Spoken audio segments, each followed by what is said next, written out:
Donc, vous nous avez dit que vous avez 550 vins à la carte, hein. 549 pour être précis à l'heure actuelle, oui.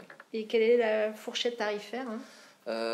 Actuellement, le premier prix est à 9 euros. C'est une demi-bouteille de Bordeaux en 2011. Et la plus chère, c'est aussi un Bordeaux à 990 euros.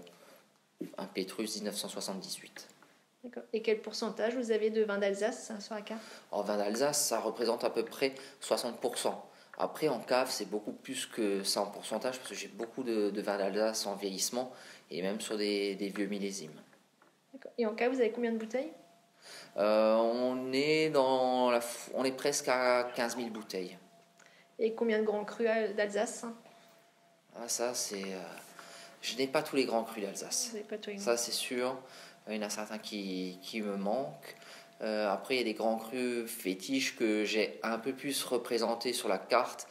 Les grands crus locaux, hein, bien sûr le grand cru Hengst. Il y a le Brand de Turkheim. Et après, c'est vrai que j'ai aussi beaucoup de viticulteurs dans le secteur de Ribeauvillé. Et donc, ça peut paraître étonnant parce que c'est un des plus petits grands crus d'Alsace, mais le Geisberg est représenté au travers de 3 viticulteurs différents et sur différents millésimes sur la carte. D'accord. Et quelles sont les bouteilles les plus emblématiques que vous avez? Emblématique, ça c'est toujours une histoire de goût, etc. Mais c'est vrai que j'ai la chance d'avoir quelques vieux millésimes, notamment de 1959. Donc là actuellement il n'y en a qu'un seul sur la carte, mais j'en ai 5 différents en cave, hein. Là actuellement c'est le Muscat 59 par exemple de la maison Kunzbach que j'ai décidé. J'essaie de mettre un roulement, c'est pas de mettre tous les trésors sur la carte, c'est de la faire évoluer et d'essayer de les conserver le plus longtemps aussi, quoi. Oui, il y a ça.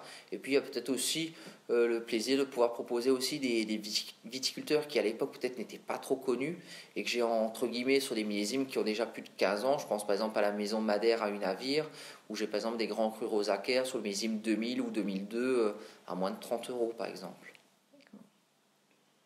Et quels sont les millésimes les plus recherchés? Actuellement, on va dire qu'il y a beaucoup de gens qui... si on parle de l'Alsace, c'est vrai que les gens tapent plus sur des valeurs sûres comme 2010. J'ai des gens qui font des repas 100% 2010, voilà. Mais c'est encore jeune, quoi. Donc après, les 2005 et 99, actuellement, on se ferait énormément plaisir déjà, quoi. D'accord. Et quel est le plus vieux millésime que vous avez? En Alsace, il n'est pas sur la carte. On a du 1949 et on a aussi, je dirais en grosse quantité, du 1954, mais là aussi qui n'est pas sur la carte. Et sur la carte, quel est le plus vieux millésime? En Alsace, c'est 1959. Oui. Et hors Alsace, c'est 1945. C'est un Rivesaltes.